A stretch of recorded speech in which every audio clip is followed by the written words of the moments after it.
What's up? There we go. Yo, guys, I'm so excited. This chat is on fire. This is so cool. It's literally nuts.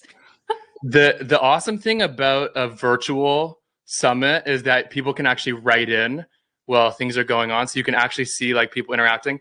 You guys are on fire. It's awesome to hear. One thing that I would love to do to kick this off is I would love to hear where you guys are in the world. Please write in locations. I just want to hear. I would love to hear what time are you doing this at? Yeah, I'm really excited. Yes, we're so excited to have you a part of this. Also, there's 1,300 people still live with us all day. And usually with summits, you see people kind of drop off. This summit, people have actually like kept live and people are still joining. So amazing to see so many people here with us live. Lisbon, UK. Dubai. Guys, okay, I'm going to bring some heat for you. Dubai. Okay. The North Pole. There we go. The North Pole. Let's go, JT. I'm going to hand it over to you. Let's bring the heat. Awesome. Really grateful for this opportunity. Super excited to be able to bring you guys some just some heat for the last session of the day. So what I want to say is, I know you guys have been getting thrown a lot of information throughout the day, a lot of different like tactical tips.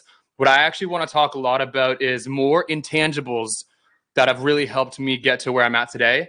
I'm going to start by giving you my background and what I do, and then I'll get into those specific tips. What I would love, because I was just saying that you guys can actually write this in. If there's little things that you guys want me to answer while I'm going, I'll try and keep a little bit of an eye on the chat so I can answer things in real time. If not, hopefully at the end we have a couple of minutes for Q&A. Cool. Okay, first question, JT. Ashland's like, do you have any coffee tips? I just saw your Instagram story. Guys, you've been trying your hand at the latte art. I have. I'm about 3 cups in today, and I'm fired up for this. I just got a machine called the Breville Barista. This isn't a brand deal. If they are listening, if anybody works for Breville, please would love a brand deal because I'm the biggest advocate for your machines right now. Latte art is not easy, guys. Latte art's not easy. I give it to the baristas. Okay, let's get into this. So here we go. This is my background, and I'm going to take you guys through a little bit of different stories because I've lived about 8 different lifetimes by the age of 32. Let me take you back to 2017. I was a professional hockey player living in Moscow, sleeping on twin beds with 2 other people in the same room as me. I was a professional hockey player for about 5 years. And the only thing that you guys really need to know about that, the Russia life was awesome. I had the greatest experience. The thing that I started doing while I was there was documenting my process. I started showing people the behind the scenes of me living in Moscow, me living in the Far East. And Snapchat at the time was what everybody was using to actually like communicate with their friends. It still is what a lot of people are using that are younger.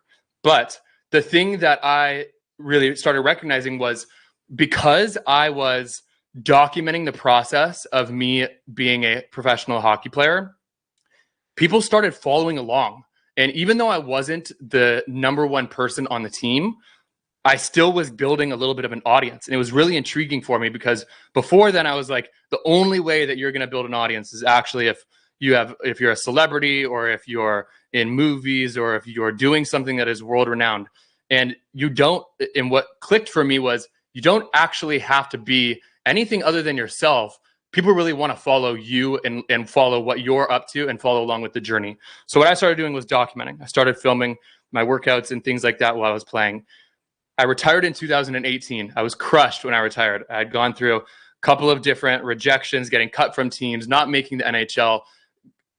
Minor pro hockey life is way less glamorous than it seems. Actually, you know what, guys? While I'm doing this, let me actually stop sharing this, and then I'll share when I actually get into some of these things so you guys can see me. So I'm playing minor pro hockey. I retire in 2017. I start posting all of the workouts and nutrition and things that I was eating as soon as I start retiring, because I had seen, people are actually really interested in the other things aside from my performance on the ice. I start posting on Instagram in fitness, health, and wellness. I also needed to be working because I was no longer a pro hockey player, and I retired with $0 saved. I had no college degree. I don't have a high school diploma. So I took really like a leap quitting hockey and being like, what's next for me? But I had seen that people were starting to follow me on social, and just that like people would actually follow other individuals on things like Instagram. So I was like, this is what I want to do. So I started filming my workouts. I started posting to Instagram, and I was able to build a little bit of an audience. I started getting like, I was at about 5,000 to 10,000 people following me. I start really going heavy into Instagram, posting all of my workouts. And I start noticing, wait, brands are coming up to me and asking me if I wanted to work with them. So I knew what an influencer was. My fiance, who was my girlfriend at the time, was also doing something similar. I'd seen her build in the niche of fitness, health, and wellness. And so I started to be able to do a couple of brand deals. I was feeling pretty good. I do a brand deal with this company called Orgain. It's a protein powder, posting their protein to my Instagram. And what I noticed with talking to them was they didn't really have the understanding as to how social media works. They came to me with a brief, with a guideline. Any of you guys out there that are content creators have received brand guidelines in an influencer deal, and a lot of those are completely left field and are not aligned with your audience or what your audience would actually like. No judgment to the brand. Some brands don't have the time or energy or interest to learn how actual influencer marketing works. But I get this brand guideline, I get the brief, I work with them, I start looking at their account, and I realize, wait, their content could be a lot better. They could be doing things on their account that are attracting more people, are building more buy-in with their community, and are just going to help the brand more. So in my head, I was like, I love workouts. I love what I'm doing. I love sharing wellness and all of that. But I'm like really interested in helping brands. Like I would love to help brands if I could. And I have an eye for it. And I really understand how to like connect them to their community. But there was no opportunity for it for me. So I keep doing wellness. TikTok comes out. Now we're at 2019. TikTok comes out. Gary Vee's yelling about it. A lot of other people are telling me, have you posted on TikTok? What do you think about TikTok? So I start posting those same workouts onto TikTok. Same exact content that I'm posting from Instagram, I post over to TikTok. And on Instagram, I'm getting like 5,000, 10,000, maybe 15,000 views. I post the same thing to TikTok and I get like 350,000, 400,000. I'm like, okay, wait a minute. This is either bots that are just being created in China that are being spammed so that more people get on the platform, or this is like a real opportunity that I need to jump on. It was the latter. I go all in on TikTok. To the point where I'm now obsessed with it. And I think a lot of people probably had this. You're posting on Instagram. It's kind of like an odd friction feeling with the way that Instagram posts, because Instagram is based off of visuals. So there's kind of like this weird feeling with posting on Instagram that I know a lot of people were feeling when TikTok came out. It was the perfect mix for TikTok. And when TikTok came out and they prioritized authenticity, low production, community, a lot of people jumped on that because they were like, wait, this is actually like really filling a need that I feel like Instagram didn't have.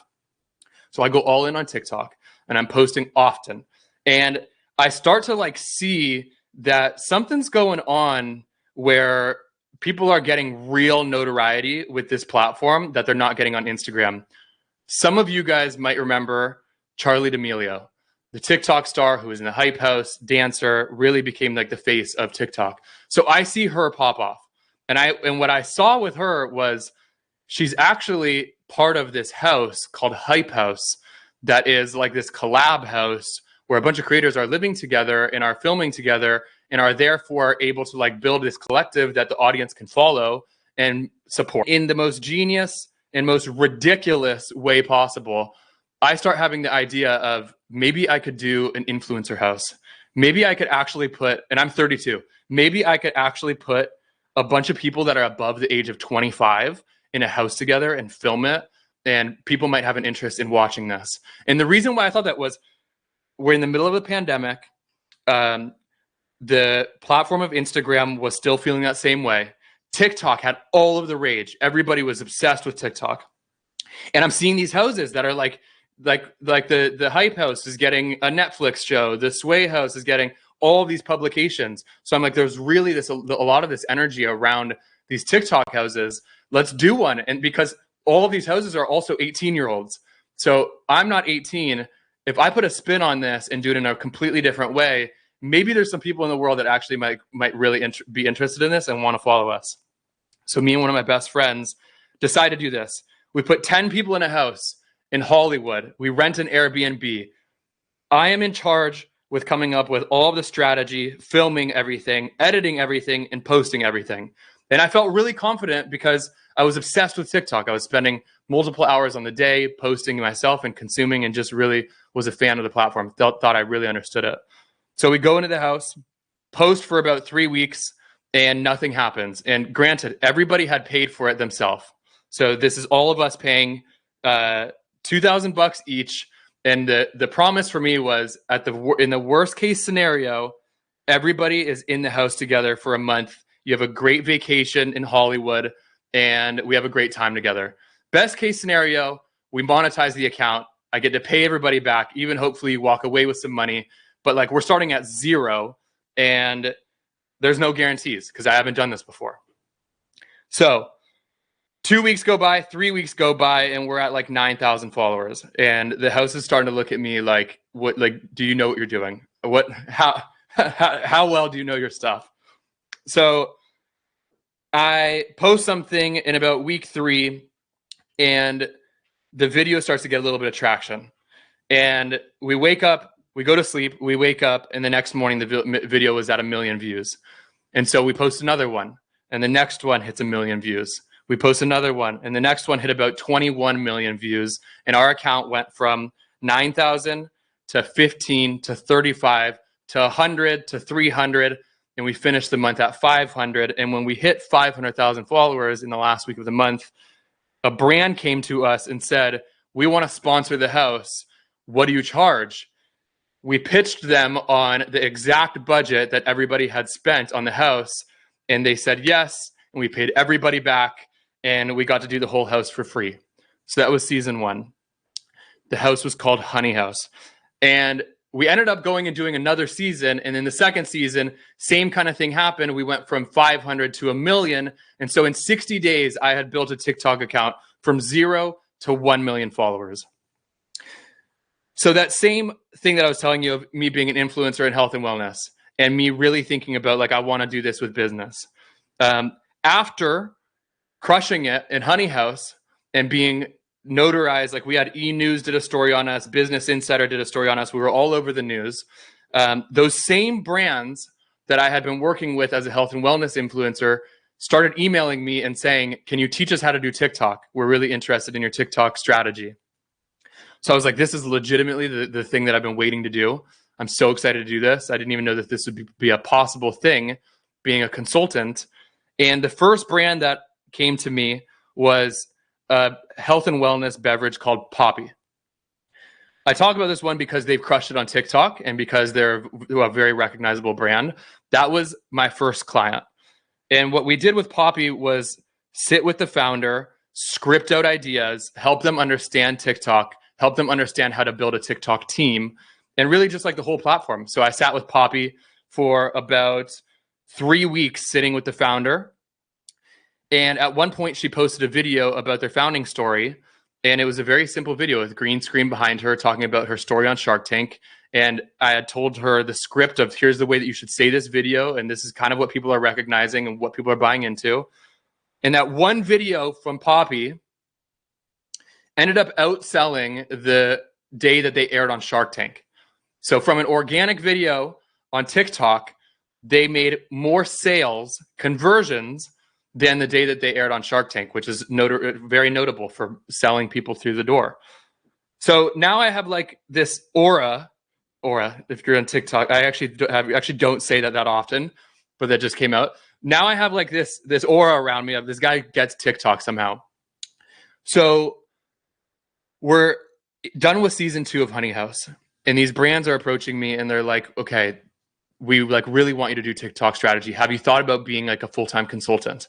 And my eyes light up and I'm like, this is exactly what I want to do. So now I have Poppy as a client, and now Allison from Poppy is introducing me to other friends of hers. And I'm like, okay, wait a minute. This is actually what I want to do. So we stopped Honey House. We stopped the TikTok house, and it stopped in a good way. We were really happy with it. But we were like, let's shut that down because we want to focus on other projects. So now I've built this consultancy. And that was really what I did. I started consulting for people on TikTok. I would go around to brands. I would write out scripts. Every week I would send them trends. I would work with their team members. I would sit with people in the office. I would script. I would actually guide people. Like I would sit with people in the office and be like, okay, this dude on your accounting team is a real personality, and he's actually got some real chops, and he's actually really interested in being in front of the camera. You guys should do a show with him. You should ask him these kinds of questions, and let's pull this whole thing together. And really, I would like produce the shows on TikTok with these brands. I did that. I still do that. Now it's not just TikTok, it's Instagram and others, but I did that with TikTok for a while. And then what started happening for me was I would sit with these founders and I would talk with them and I would give them the scripts, and they would be like, okay, we understand what to do, but when you leave here, we don't have anybody to film it. And nobody on our team understands how to film, how to edit, how to post, and like what the culture is on this platform. So like our social media manager is really good at community management. They can do that. Our CMO understands like our brand guidelines. They can do that. But we're like really missing this gap of an actual executor, of somebody that can really do it. And this started happening a lot. Like every brand that I would sit and talk with, they'd be like, awesome strategy, got it. Who's going to do this? They don't know how to do it. They don't know how to do it. Can you do it? And I had no interest, and really it would be impossible for me to go and do this with every brand. So I started being like, where is a place I would go to actually find content creators that want to go and do this for brands, because it's such a need. I have a thesis that every company is going to be looking for these kinds of creators. But when I go and try to look for them, no creators go on Indeed. No creators go on LinkedIn. No creators go on Upwork. It's very rare to find people that are like super high quality that are going and posting their services on those platforms, or companies going there and actually doing job postings there, because it needs to be like very vetted and high quality of a pool. That's just a hard thing to find. So I'm like, okay, maybe I should just start making videos about this. Maybe I should start talking about this to my audience, telling them my pain points and what's going on, and see if any of them have interest in helping with this. So I make a video and I say, guys, I'm working with a lot of these brands. Is there anybody that has an interest in running a TikTok account for a company? They're a health and wellness brand in Los Angeles, and I have a lot of other brands that are interested in doing this. You can get paid between $3,000 and $5,000 a month. You're making a video every day for the brand, and you need to actually want to do this. But there's a lot of these brands that are looking. So if you have an interest, go and sign up on this Google form. And I went to sleep and I woke up and there was 1,500 people that had signed up. And so that for me was a very clear indication of, okay, this is actually something that creators really want to do too. So there's like a real gap here, and there's something that I really understand. And so I should start playing a matchmaker, like I'm literally on Hinge or something like that, pairing these creators with these brands, because there needs to be somebody that can do this for these companies. So I start doing it. We start actually hosting events in Los Angeles, which is where I live. And manually, I would have founders come, I would have creators come, and I'd be like, you need to meet him, you need to meet her, and you should create for them. And with a couple of these brands hiring people, I started really seeing the value, because these creators would go and join the brand, they would post, and after about a month, their account would start popping. So it was like, okay, this is very validated that these people need this. So this is the company that I want to start alongside of my consulting. And that is the company that I've started. It is now called CreatorX. So what we do is we are a handheld recruiting firm that is for creators to get hired internally by brands. So now we have a bunch of creators that come to us. We have a database where we actually go and like filter through and vet the creators, and companies come to us to hire these creators for their teams. We've done this now for over 50 different companies. We've done it for big companies like Microsoft. We've done it for big companies like Nissan and Skechers. We've done it for smaller brands, small in the realm of Poppy when they were starting out. And what I've really noticed is just that I love being able to be at the center of companies and content creators. It's what I really understand. I love still spending so much time with those brands on the strategy side. And I love spending so much time with the content creators on the content side and really helping them understand their business. Aside from that, what I still am doing is I'm also a creator myself. I'm still posting on my personal brand. I'm still posting content. I just saw a Mark comment, this dude's awesome. Thank you, brother. Really appreciate that. I still am posting often on my own personal accounts. It's the thing that I think has been the most impactful for me, what I'm going to get into. And along with my personal brand, actually, what I would like to say about me being a creator is how all of this has happened. The way that I have got to doing all of these businesses is by me being a content creator. I've now had the fortune of being able to work with some awesome brands like Sony and Google and Canva and some really cool brands. And I am building my personal brand at the intersection of business and content. That's what I want to be known for. That's what I am going and doing talks like this and just really feel passionate about. So I don't want to get into the strategies of like, here's, ways to grow your audience, which is usually what I am sitting and talking to people about. I want to talk about the intangible things that are actually the ways that I feel like shit has been built for me. And hopefully it leaves you guys inspired, because every one of these things that I am about to share with you is free. You can do it. It's accessible for all. And it's very human. It's not like you need to be an analytical, strategic thinker to be able to do some of these.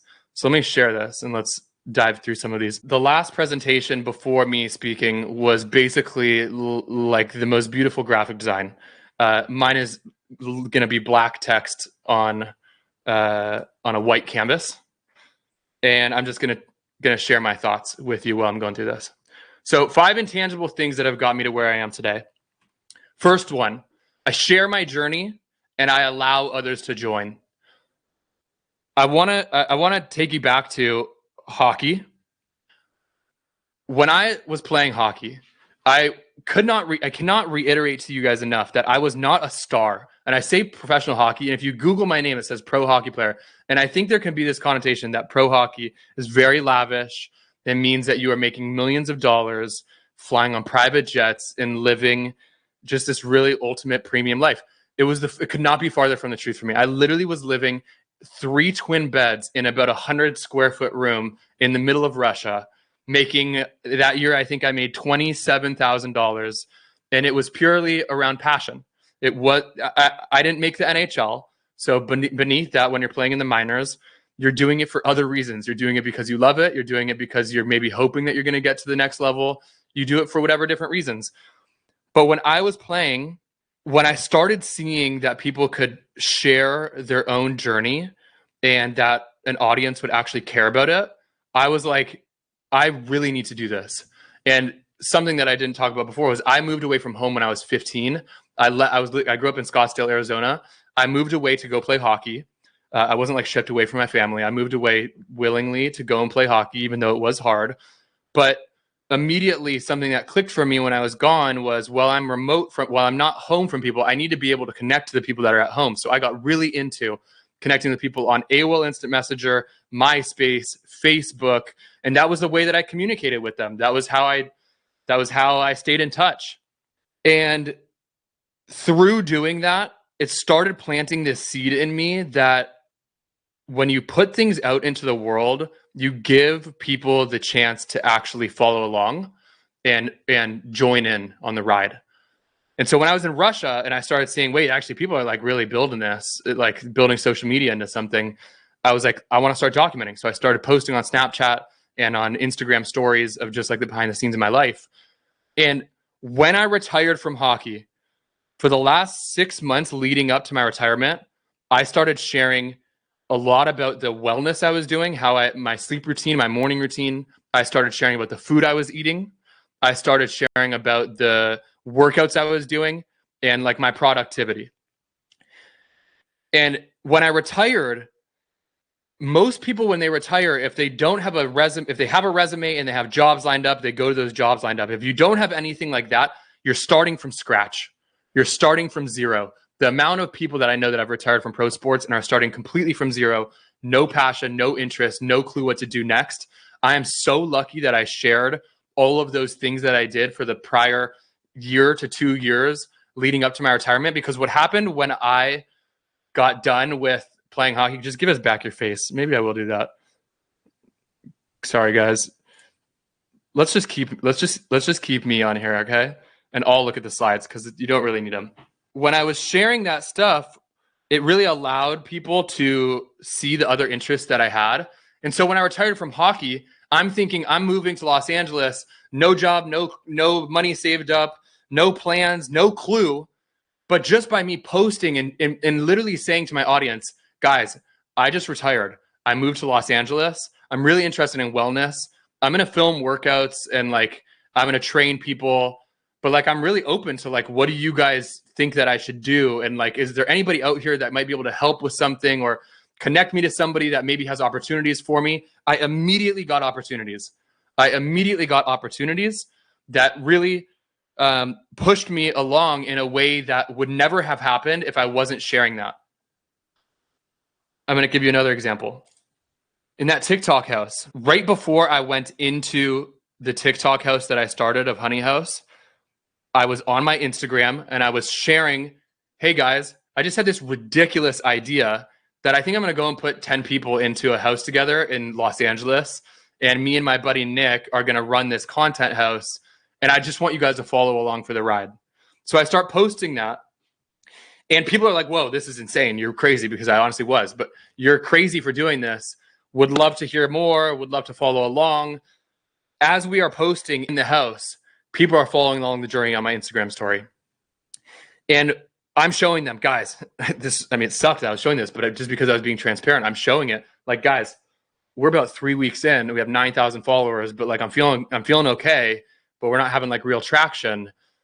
Because I showed that in an authentic way, people were hooked in. They're like, wait a minute, this dude might fail in public.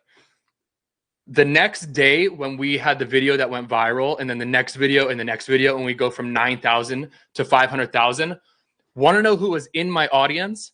The person that worked for Business Insider. They're following my story on Instagram. They see me go from 3,000 to 9,000 to 500,000, and they message me, yo, I want to do a story on you. Share your story. Allow people to buy in. Last one. In 2021, when I was doing consulting with people like Poppy, and I started seeing that problem with creative teams, the same thing that happened for me, where I'm like, guys, this is something that I'm noticing. I'm really seeing that like the creative teams of brands, there's kind of like an unstructuring that is not actually conducive to good performance. And there needs to be like a creator that's in this role. What do you guys think about this? Like, I'm really curious if anybody out there would have an interest in doing a job like this. You know, I could help you find work, and I'm sharing this to my story. And again, we woke up with 1,500 people that applied, and people like crazy were messaging me being like, dude, this would change my life. I'm so intrigued. This is awesome. Thank you so much. And it was literally all just from me sharing my story. People want to rally behind something. People want to support in something that actually makes them feel good about the actions that they are taking. So what I want to say with sharing is like, what's the mission that you're actually putting out into the world that people can rally behind? Are you just posting things where it's like, just landed this client, just hit X amount of followers, Is it about you, or is it giving value to them? Is it actually something that they can connect to you, that they can be part of what you are building, and therefore actually want to support? People love underdogs.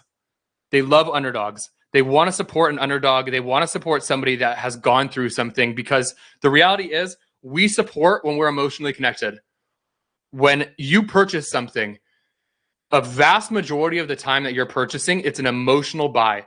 If it's a logical buy, it's either emotional or logical. If it's a logical buy, it's usually short term or out of necessity. But when it's something that you actually have choice on, it's an emotional buy.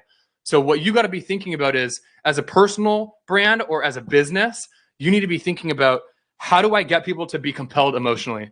How do I get them to want to buy into what we are selling, and not just the product, not just one time? How do I get them to actually believe in our mission and what I'm really doing here, so that they want to actually support us and be with us for a long period of time? Because that's how you get repeat purchasers. That's how you get diehard people in your community. That's how you get people that show up to the events that you're hosting. It is by having them buy in emotionally. The way I was able to do that was from sharing. And I shared everything. Like I shared, guys, I'm honestly having a really tough day. This sucks. I retired. I don't have anything that I am like fully certain on right now. There's a lot of uncertainty and that just really sucks. And I'm just putting this out there. If anybody else is going through this, just want to let you know it's real and it's okay. People buy into emotions. Showcase your interests. That builds your community, and then you build a product. Showcase your interests. That builds you a community, and then you build a product. Okay, the next one, because I know that I'm like, actually, I don't know what the time is here. If somebody can write in how much time I got left, that'd be good. I am going to go on to the next one. You got about like 5 to 6 minutes left, and then we can answer a few questions before we need to wrap, if that's okay with you. Cool. All right. You're taking us to church right now. Keep going. I'm going to jump to one more that I think is really important then and see if maybe we can get 2 more. Okay. Here's one that I really like. I make mistakes. I learn from them, and then I improve.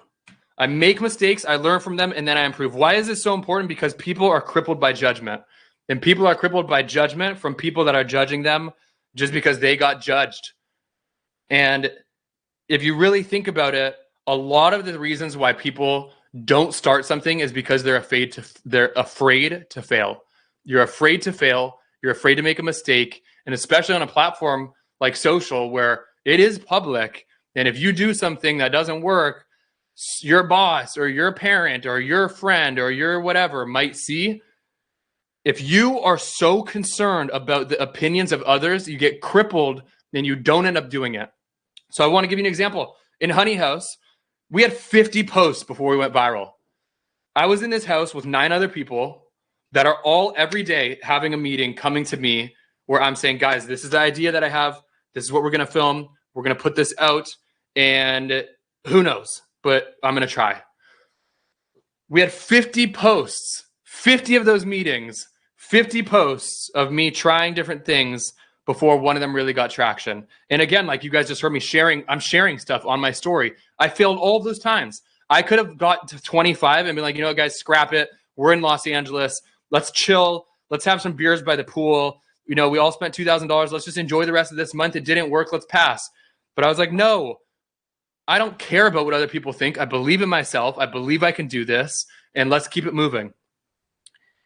Next one, with Poppy, the story that I don't tell about consulting with Poppy. If anybody's ever heard me talk before, I talk a lot about we crushed it with them. We helped the founder. We did the storylines. We built their TikTok, yada, yada.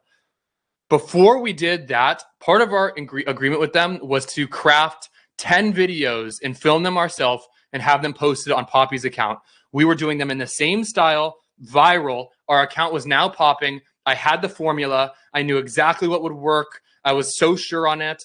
I got everybody together. I was like, guys, part of our deliverable is 10 videos for Poppy's account. Here's how we're going to structure them. Here's how we're going to film them. We go to film all of them. We hand them back to Poppy. Every one of them flops. Every one of the posts on Poppy's account got 100 views, 200 views, 300 views. Allison, the founder, was looking at our account and was like, you guys are getting 22 million views on a post, and you just handed me 10 posts that we paid you good money for. All of these got 123 views. I had to fail, be honest with her and say, look, honestly, I tried my best. I'm really sorry. What can I do to fix this? Take full accountability for it. And what ended up happening was me being like, listen, let me sit with you and let me craft this storyline for you because I have some other ideas that might work. And I just want to be able to like really help. So can I sit with you and like make this right? And when I sat with her and made it right, that was the video that ended up actually popping off and building the whole case study with Poppy. So we got to let go of the judgment of getting it wrong. We really got to let go of the judgment of getting it wrong and trying to impress the people that we really don't even care about their opinion. If you make a mistake, you take accountability and you improve. That's always been the way that I've gone about it. If I make a mistake, I take accountability, I improve. This is why I'm able to go so hard on things like TikTok. Without fear, you're able to have speed. So because I didn't care, because I wasn't concerned about the judgment of all the people that were following me on Instagram when I'm flopping on TikTok in this TikTok house, I was able to go really hard into these other platforms. Without fear, you're able to have speed. Alexis, how are you doing with time? Can I go one more, or I gotta wrap? I think people actually might get really mad at me if I cut you off. So you keep going, okay? Okay, cool. Good to hear. Okay. I stay really curious and I listen. I stay really curious and I listen. This is point number 3. Point number 1 was I share my story and I allow others to join. Point number 2 was I learn from I make mistakes, I learn from them and I improve. And point number 3, I stay very curious and I listen. A lot of people in conversations are there to hear the conversation, but they're not actually listening. They're not actually hearing what the person is saying in that moment. I listen, and when I'm listening, I'm trying to digest.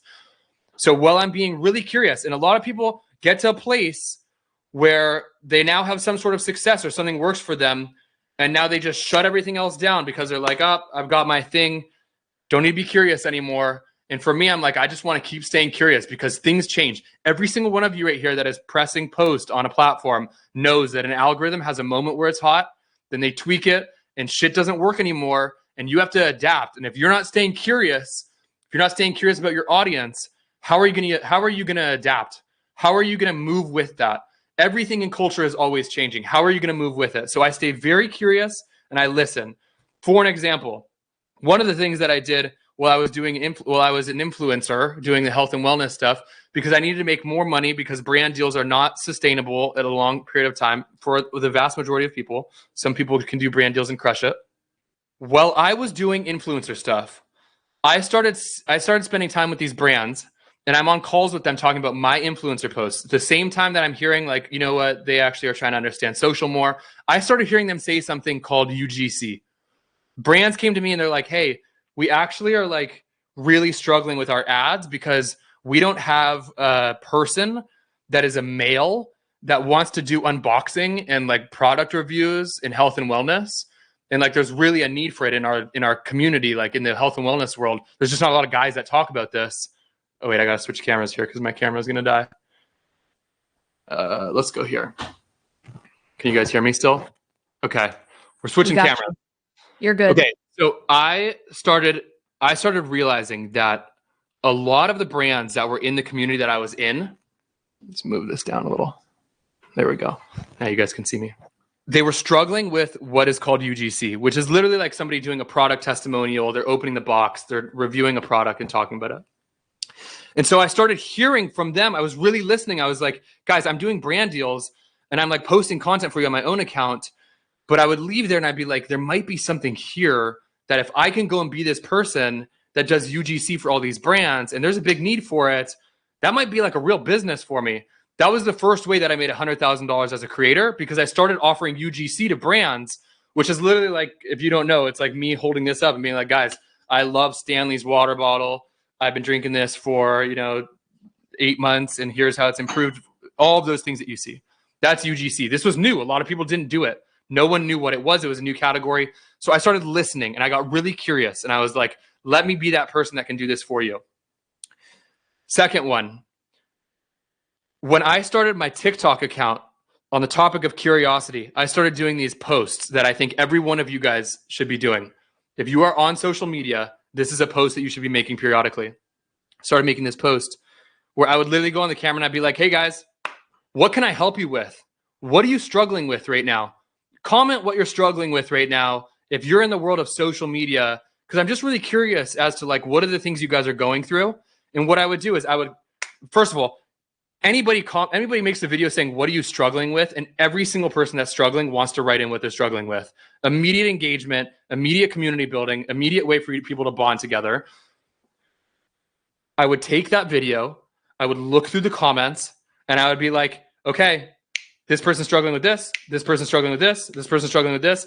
Video, video, video, video. Those ended up being my most viral videos. A lot of the times on my own TikTok account, the videos that my community would give me because I'm listening to what they're saying would be the most viral videos on my account.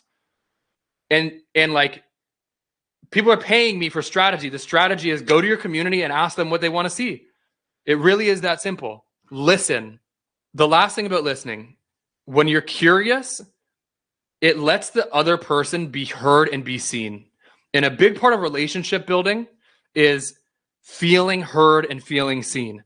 So if you show up to a conversation and you're there, but you're on your phone and you're texting, or you're just, yeah, the other person leaves that feeling like this person doesn't care about me. This person has no interest in listening to what I'm talking about. This person is not here for me. Curiosity lets other people be seen and be heard, which is a massive, massive benefit to you and your business. That's number 3. Number 4, I find purpose and passion in being able to help.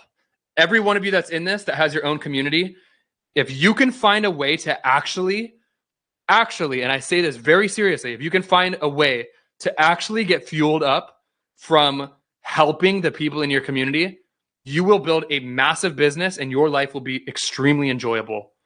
If you can find purpose and passion in actually being able to help, not the things that come with it, not I was able to sell, not even if you don't sell, I was able to help 50 people and that got me this opportunity to go on a yacht or have this plane or whatever.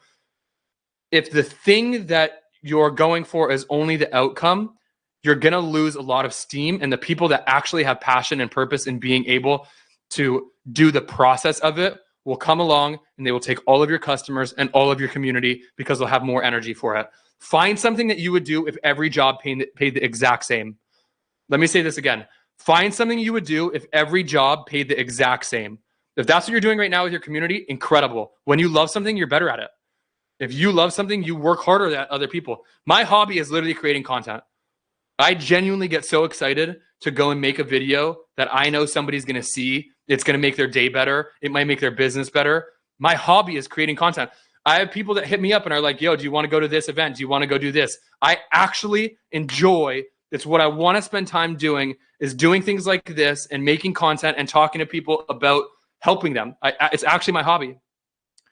And it's why I was able to go so hard on TikTok. It's why I was able to go so hard on these different platforms. It's why I'm able to go so hard when something comes out like LinkedIn and people are like, video on LinkedIn.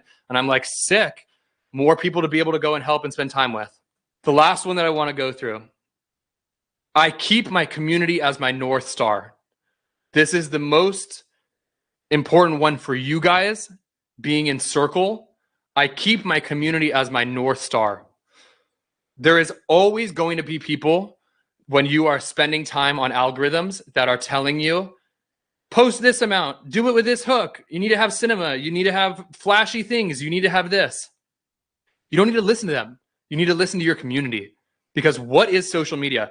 Social media is empty. If there is no person posting something, you literally go into a platform that is just wireframes and outlines with nothing in it. It's human beings on the other side of it that you're trying to get to see your video, care about what you have to say, and join in on your community. So if that's the case and you know, okay, wait a minute, what I actually need is to just have things that my community want to see, don't get pulled away into other things. Listen to your community. Listen to your community.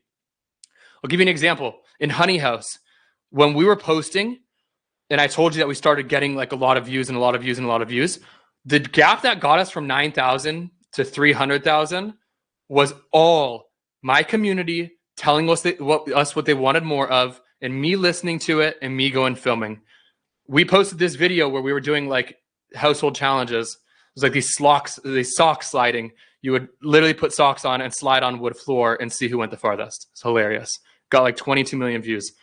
And in the comments, the people said to me, we need to see more like this. Turn this into a challenge. Have the guys continue to go against the girls. And I was like, wait a minute. They want to see this more. Let's do this as a series. That series is what we got known for. The community is the answer. If I would have just been like, I don't care about them. I'm going to listen to the TikTok people that are telling me what I need to do. It would have never happened. You need to listen to your community. Don't get pulled into the trends. Follow what the people are saying. Stay focused on that customer or that community member. You'll never go wrong.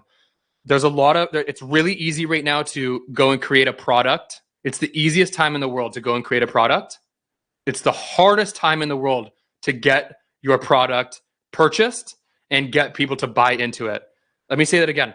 It's the easiest time in the world to go and make a product, digital product, physical product, service. It's the easiest time in the world to go and make something like that. It's the hardest time in the world to get people to actually buy into it long term. So you need to be asking yourself and spending real time with your community and getting real clear on who your community is and being like, what do we really need? Do we really need merch, guys? Do you really need merch? Do you really need a branded water bottle? Do you really need this course? Or is this just me listening to people that are selling things of strategy and other stuff, telling me what I need to do? Because if you guys are actually telling me that we don't need this, then we don't need this because you are my community. The last thing is what content does my community need? Do they really need these trends? Do they really need this podcast? Do they need this vlog? The more that you spend time with them, the more you'll be able to hear what they actually need and continue building closer to them. Last 5 things. Here we go. I share my journey and allow others to join. I make mistakes, learn from them, and improve. I stay very curious and I listen. I find purpose and passion in being able to help. And the last one is I keep my community as my North Star. Every one of those things you guys can do. Every single person in here can go and do all 5 of those things. They'll really help your business. They'll help you as a human being, and you'll feel really good with what you're doing, and you'll make a shit ton of money. All right, guys. Thank you so much for allowing me to do this. This is awesome. Really stoked to be able to do this with you guys. This was great. Thank you so much, JT. Guys, I'm back. Okay. And we let JT do his full presentation. So don't get mad at me.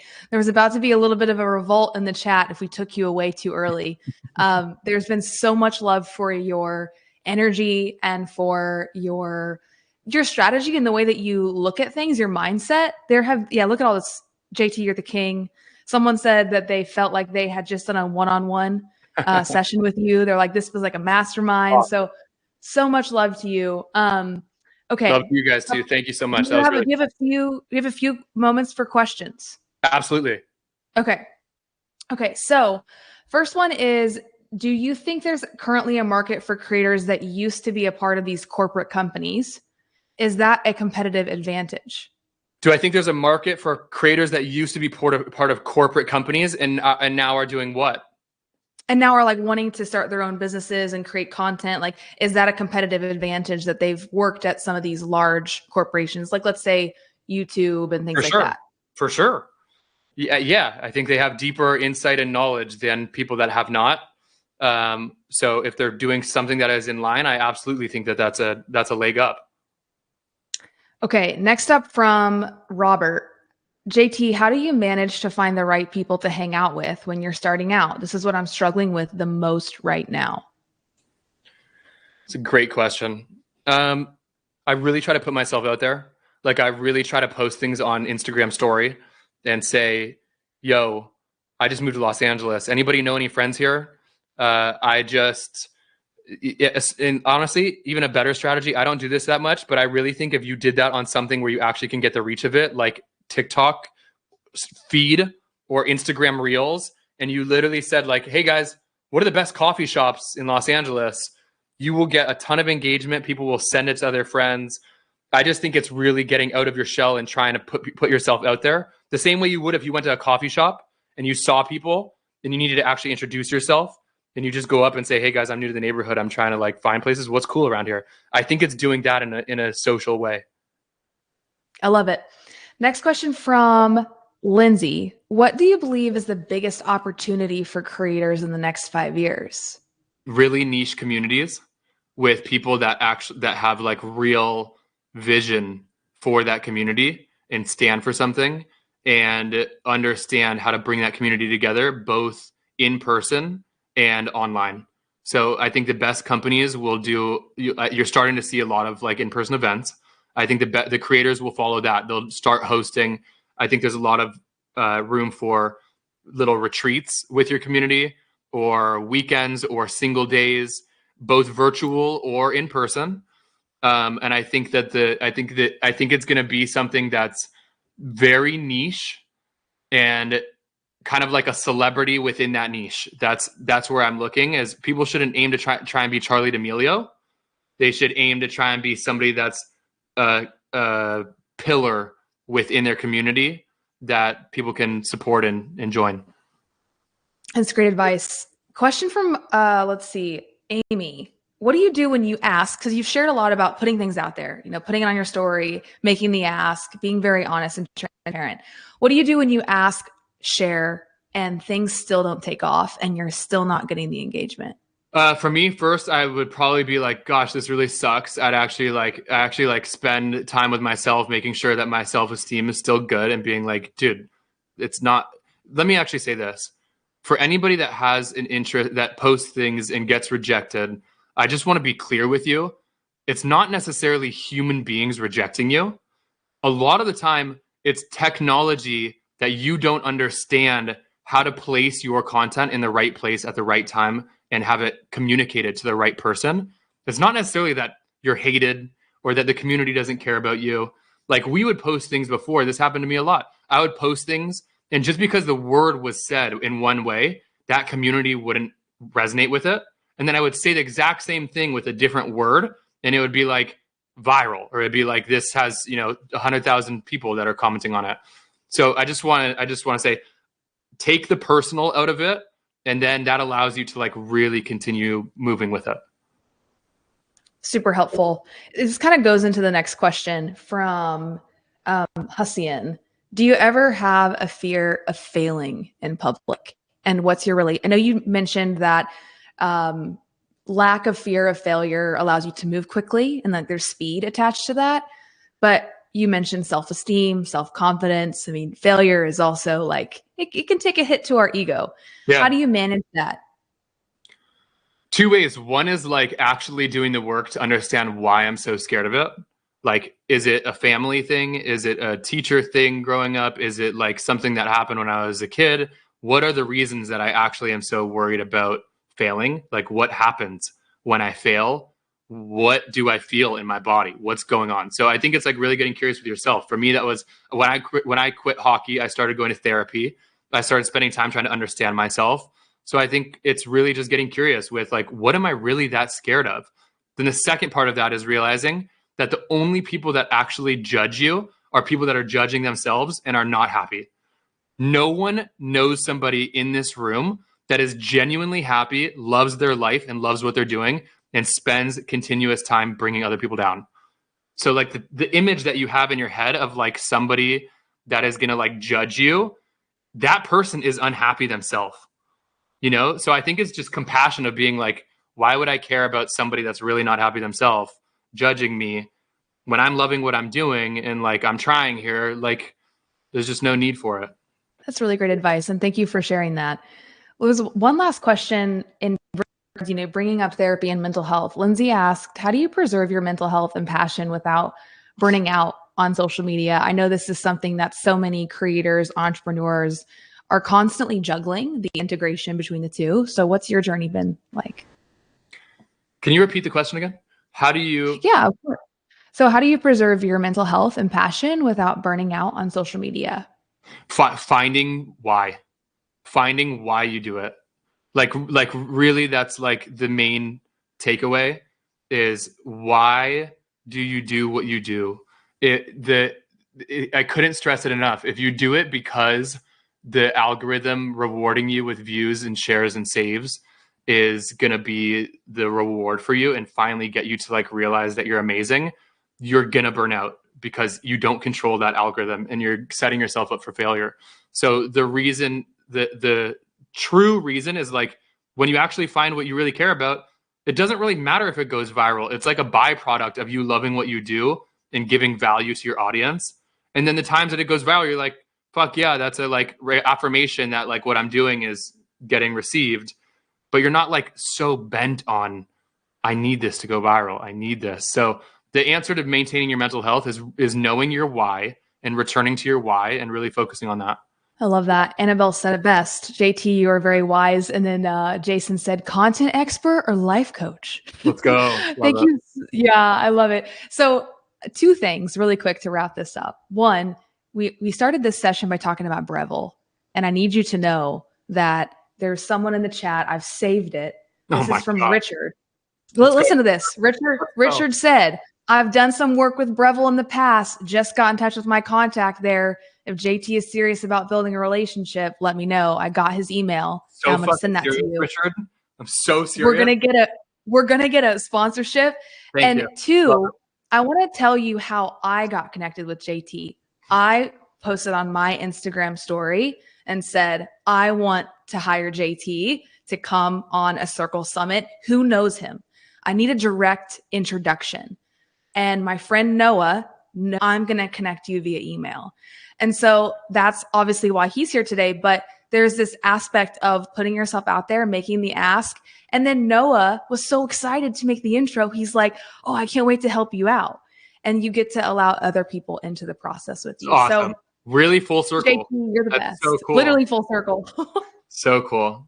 Thank you for bringing me. This was awesome, guys. This chat's been amazing. You guys have been an awesome audience. I hope to meet all of you guys in person one day. If you ever see me in person anywhere, please say hello.